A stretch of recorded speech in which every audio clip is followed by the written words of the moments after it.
We're going to be diving into Ron Logan's sketchy timeline in the Delphi case. We're going to specifically look at Monday, February 13th, 2017, where Abby Williams and Libby German were viciously murdered. And we're going to also look at the next day when the girls were found. Ron Logan is the property owner of where these girls were located. And in my last video, I talked about shocking details about Ron. From his history of violence with women to the reasons an FBI agent believed that Ron was responsible for these heinous murders. The suspicions were brought up 1 month after the girls were killed in March of 2017. This timeline's gonna leave you with some more confusion. And one more thing, Ron Logan used a family member to lie for him that day. So now, let's get into it. Now, a few points to remember before we start. Ron Logan was never publicly named as a suspect, but neither was Letitia Stout in the Gannon Stout case, and she's currently in jail waiting for trial for the murder of her stepson, Gannon. Now, Ron seemed to know things about this case, or so it seems. Once plotted on a map and bringing and connecting the times together, it gets very interesting. Ron was 77 years old in 2017, and now he is deceased. There's been some discrepancies about whether he died in 2020 and 2022. From my understanding, it's actually January of 2022. And now all this information is leaked out. Ron grew up in Delphi. He has a history of violence, like I mentioned, but it's interesting to note that 2 women were questioned according to the document by an FBI agent, which I did in part 1, and it both detailed the violence towards them. One of the women said they were punched and knocked to the ground by Ron Logan, and the other said that he dragged her out of the car by her hair. Both of them said that they feared him, and one of them said that when they heard about Abby and Libby being found on Ron's property, their initial thought was that Ron did it. The other interesting detail was the other woman said that she told a family member that if anything happened to her and she wound up dead, that Ron did it. Ron was on probation at the time of the murders, and he was restricted from driving, and he called his cousin the next morning of the murders to lie for him about the Monday. Let's start on Sunday night, the night before the murders, which is Sunday, February 12th, 2017. Abby goes for a sleepover at Libby's. They watch movies, they eat pizza, and they stay up late. The next morning at around 10 a.m., the girls wake up. They slept in because of the late night before. Libby's dad, Derek, makes them pancakes for breakfast. He then leaves. Abby and Libby help Libby's grandma, Becky, do some filing that morning. Back at Ron's place at 11:43 a.m., Ron leaves to the transfer station, and he's not supposed to drive, but he did. It's a 10-minute drive from his house to the transfer station, and there are 2 routes that he can take. He arrives at 11:53 a.m. and stays for 5 minutes until 11:58. Now, the original timestamp, according to documents, said it was at 11:27 to 11:32, but the authorities said that the time actually had an error of 26 minutes, making him there in actuality at 11:53 to 11:58. And the transfer station is open from 9 to 4. Now, something very interesting happens next. At 11:58, Ron leaves the transfer station, and we don't know which way he actually went. I'm sure the telematics tell them, but it does not say which route he takes. But what I find fascinating is at noon, which is 2 minutes later, there's a report of a suspicious vehicle at an abandoned building. And here's where it is on a map. Now, it's along Route 1, which is on the way to Ron's house. The authorities have been asking for information about this vehicle between the hours of 12 and 5 that day. Now, I wonder what Ron's white Ford F-250 says according to the telematics, because the truck was confiscated. Did he make a pit stop that day? Did he stop and talk to someone? Did he pick someone up? It's really interesting, right? Give a thumbs up if you're following what I'm saying. This is just the beginning. So Ron heads home from the transfer station. If he goes straight home without stopping, then that would put him at home at around 12:10 p.m. At 1 p.m., back to Abby and Libby, they asked Libby's grandma Becky if they could go to Monon High Bridge that day. That's where a lot of people hang out and a lot of teens their age hang out. Becky says yes, but only if you can find a way there and back. So the girls ask Libby's sister Kelsey. Kelsey says yes, but she can only take them one way. they're going to have to find a way back. Libby calls her dad and asks for the ride back. He says yes once he's done some work, and he said it was going to be around 2 hours. So the plan was that he'd call or text when he gets close and he can pick them up. And the approximate time would have been around 3:30 p.m. At 1:30, Kelsey picks up Abby and Libby and takes them to the trail. At 1:40, the girls get dropped off. And Kelsey drops them off at an unofficial parking spot where they can access the trail. And the drop-off point is in between Ron Logan's house and the suspicious vehicle at that abandoned building. Interesting, right? So Abby and Libby make their way over to the Monon Bridge. That bridge is 63 feet high, and it's the second tallest bridge in Indiana. It was built in 1891. In my research, I've seen conflicting information about how long that bridge is. It says 853 feet, and in other sources says 1,300 feet. By 2:05, the girls make it to the bridge, and Libby uploads a picture to Snapchat. At 2:07, Libby also posts a picture of Abby posing on the bridge. She also uploads that to Snapchat. Both of those pictures were posted on Libby's profile, and anyone who were friends or contacts of Libby could see these pictures. 2 minutes later, according to the document, at 2:09, Ron's cell phone places a call, according to the FBI, and they say that the cell phone appears to be in and around his property. Now, at some point after that photo of Abby, the girls notice a man behind them, and they become uncomfortable. Libby starts recording that guy, who we call BG or Bridge Guy, and she records it at 2:13 for a total of 43 seconds. This is 4 minutes after Ron's phone call. Guys. Downhill. Guys. Downhill. Now this clip is their last proof of life. In the document with the FBI, they said that this clip was near the end of the 43-second video. According to the authorities, they said that the girls were talking about stuff girls talk about beforehand. So 3 seconds of this clip was publicized, and 40 seconds are unheard, and we get only some of that talking to BG. So naturally, I wonder what's after that, because it says that this publicized clip is near the end, so how much more is after that? Later in this video, I'm going to show you some interesting observations between BG and Ron Logan, and something that I noticed in his interview that really bothers me. But first, let's look at a different interview with Ron. A reporter interviewed him after the murders, and he got him to repeat "down the hill." Have a look. Downhill.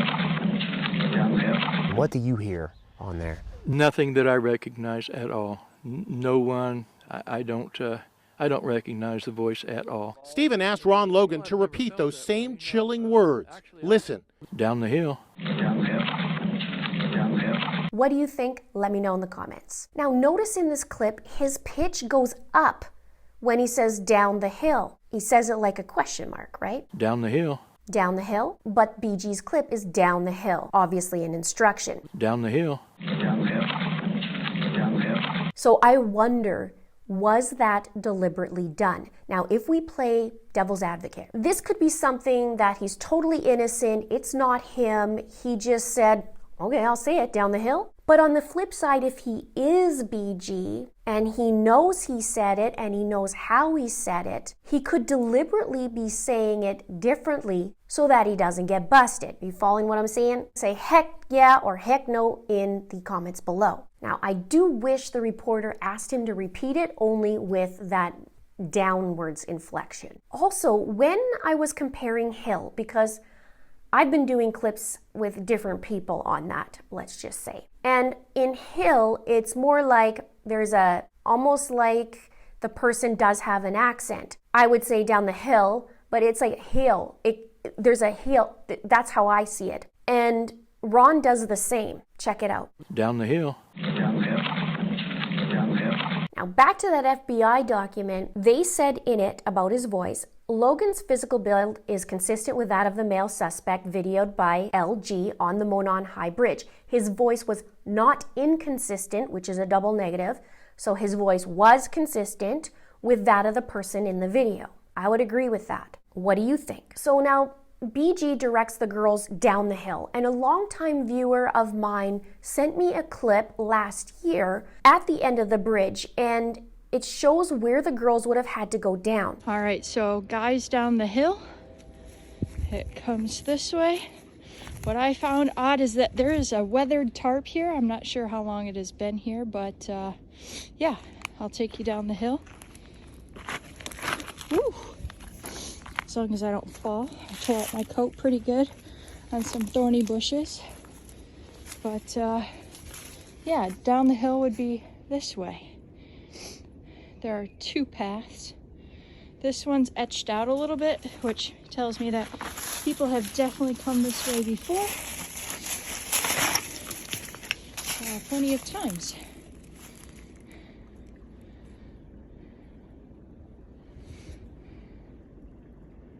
So the question also becomes, how did BG control the girls, right? Was it a weapon? Was there another person meeting up with him? Many say there would have to be more than one person. My viewer, Heather, would say, yeah, there has to be one more person as well, at least another person to do what they did. And maybe that's the confusion. I'm sure that's the confusion with the authorities. We know we got the two pictures, the two different pictures. They're looking at Keegan Kline. There's all kinds of things, right? So it's very possible there's another person involved. In fact, it's very likely. Now, something horrific happens after 2:13 p.m., after that video, and the girls were brutally murdered. It's mentioned back in that FBI document that there's clothing missing from one of the girls and suggesting a souvenir. And also it stated that the girls were moved and staged. What's also interesting, and I'll add more details in a moment, but remember Ron's cousin that I mentioned? Well, Ron somehow knew that this timeline, this time frame was important because the next morning, Ron asks his cousin to tell the police that he picked him up between 2 and 2:30 from his house. And sometime after 2:13 p.m., the girls die. So how did he know, and why did it line up is the question, right? The girls weren't found yet when he made that phone call. They wouldn't be found for another 3 hours. Here's where Ron screws up. When Ron was interviewed, he told the authorities that he was picked up by his cousin at 3 p.m., not the 2 to 2:30 that he told his cousin to say, which is another discrepancy. Ron tells the authorities that he went straight to Aquarium World in Lafayette, Indiana, which is about a half an hour away. Either he's forgetful, because at that time he is 77, or maybe there's a little taunting going on. What do you think? Let me know below. 3:11 p.m. Libby's dad, Derek, calls Libby. He calls to tell Libby that he's getting close and for them to come back to the meeting spot to be picked up. Libby doesn't answer. At 3:14, Derek pulls into the parking area. He doesn't see Abby and Libby, and it's not like Libby to not answer his text or calls, especially when she knows that he's going to be calling her. So he parks his car and starts walking on the trails to go look for the girls. At 3:15 p.m., he runs into a guy, as people call him, flannel shirt guy. And he runs into them where the trails intersect. Derek asks if he saw two girls on the trail. The guy said no, but there's a couple on the bridge. Derek goes in the other direction. Now at 3:30, Derek doesn't see the girls on one of the trails, so he goes back to where the trail splits and he calls his mom, Becky, Libby's grandma. And he tells them that he can't get a hold of the girls, he can't find them, so he asks Becky to try calling them, no response. By 4 p.m., Derek goes back to the car. Still no response from Libby.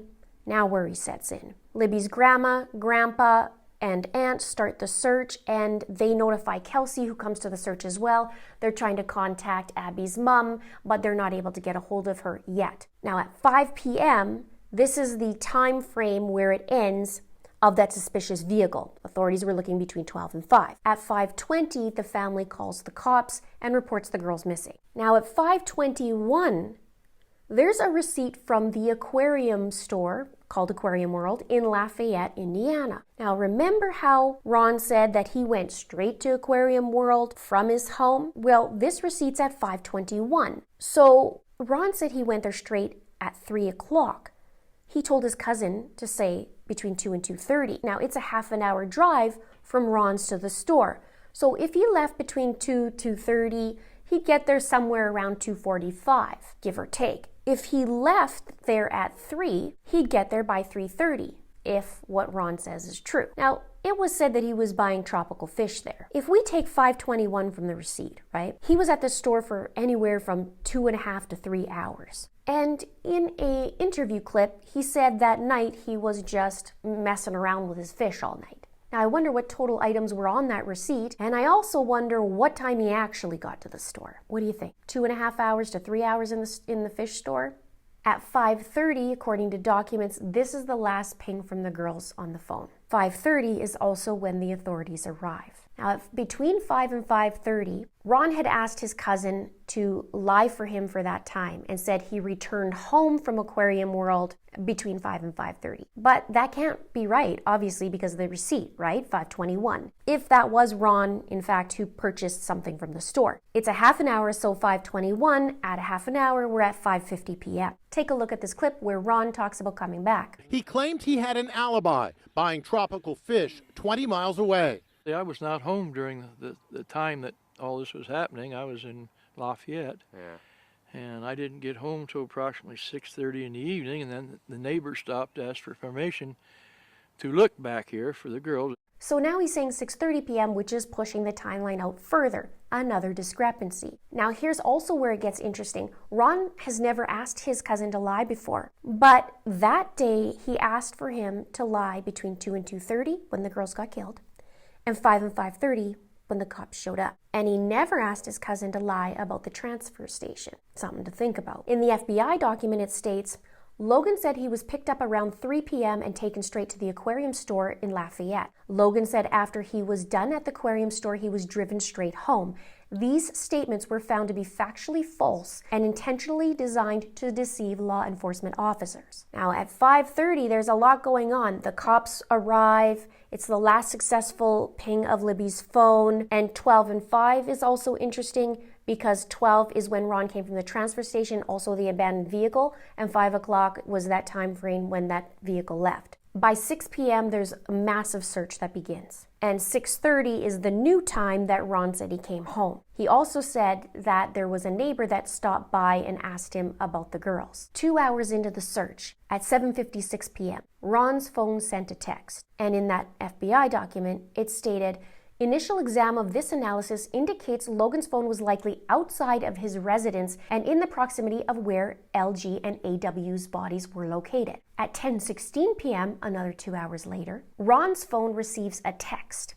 And the agent said it was the same thing. It was likely outside of his residence and in the proximity of where Libby and Abby's bodies were located. And here is where the approximate area of where the girls were found. Note again, it's in between Ron's house and Monon High Bridge. Now by midnight, law enforcement calls off the search. It's dark and there's a concern for volunteer safety. The search is planned to continue in the morning, but firefighters and many people in the community kept going. According to Libby's dad, Derek, he said that there were flashlights everywhere. Tuesday morning at 9:20, this is where Ron contacts his cousin, and it's before the discovery of the girls.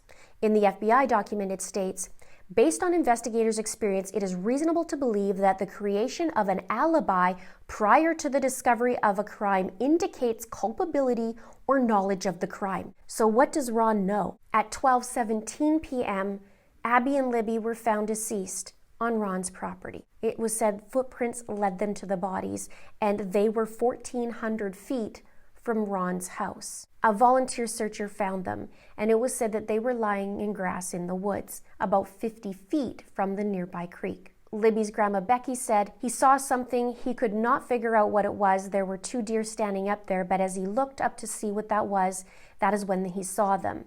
He called his wife, who was with us, and said, we found them. My sister came up and she was crying and she said, I'm so sorry. In the document, it also said that there was a lot of blood lost by Abby and Libby.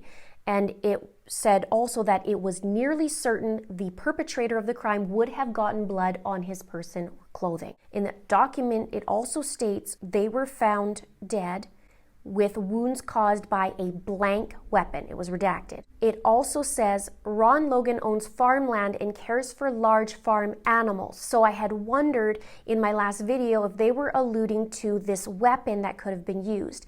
They also said at the scene that there were unidentified hairs and unknown fibers. And it's been said that there was DNA found. Now, if there was two people, maybe there's no DNA from Ron Logan. Or maybe they weren't able to have a proper conclusion on it. At 1:50, an hour and a half later, after the girls were found, there was a press conference. February 15th, a cell phone image of BG was shown, and February 22nd was when the audio was released. Now, let's look at the comparisons, because with BG and Ron Logan, there's a lot of interesting similarities. When BG walks, it could be argued that it's either a limp or it's because of the uneven railway ties. In addition, Stephen Fabian interviewed him in 2017. Take note of his jacket and take note of his hat. Now, let's look at Ron. In an interview, Ron looks like he's wearing a similar hat. He looks like he's wearing a very similar jacket. And in one other interview, he looks like he's wearing a hoodie and layered like BG. And also, I've noticed there was a strap when he was being interviewed, and I had wondered if that was the fanny pack. And his ex-girlfriend in that FBI document said that he would carry a gun in his fanny pack and that the material was made out of a nicer material. In BG's video, you can see something at the bottom of his jacket that we wondered if it was a fanny pack. Now, here's something even more detailed. Take a look at Ron's jacket and where the zipper actually, where he pulls it up. Now look at BG's jacket and where he pulls it up. The zipper stops closer to the bottom. He doesn't do it all the way up, just like Ron Logan. Pretty eerie, isn't it?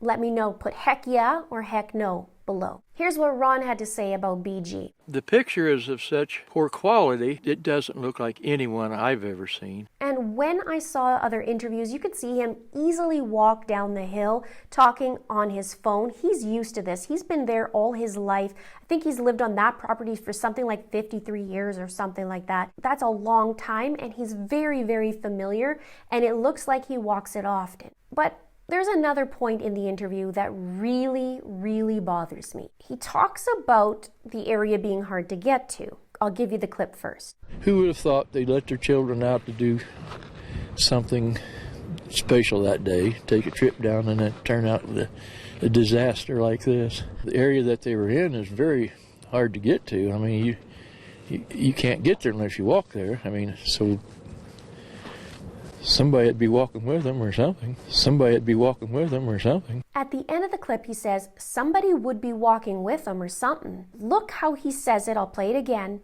and how it's different than how he says it before. The area that they were in is very hard to get to. I mean, you can't get there unless you walk there. I mean, so somebody would be walking with them or something. Somebody would be walking with them or something. To me, he does a little bit of dupers.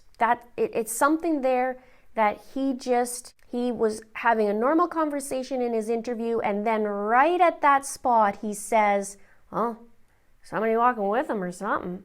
And he kind of does a little bit of a smile, or like he knows. This one got me. I don't like that line one bit how he says it. Notable, there were 15 tips from citizens in that first month of the investigation where they said that Ron Logan would be the one who's responsible, and it's said by various reasons, but it didn't list it in the document. The agent said, I believe there is probable cause to believe that Ronald Logan has committed the crime of murder, and evidence of that could be found on Ronald Logan's property. If this was in reference to obtaining a search warrant, and they did search that property. Now, this new information that came out is from 2017, and it was a month after Abby and Libby were killed. Crazy the similarities. You got to agree, right, with Ron Logan in his appearance, his alibi, his whereabouts. So what is missing from the puzzle that can't connect him to anyone else after 5 years? It's interesting that this has leaked after Ron Logan died in January. Now, we have Keegan Kline, who is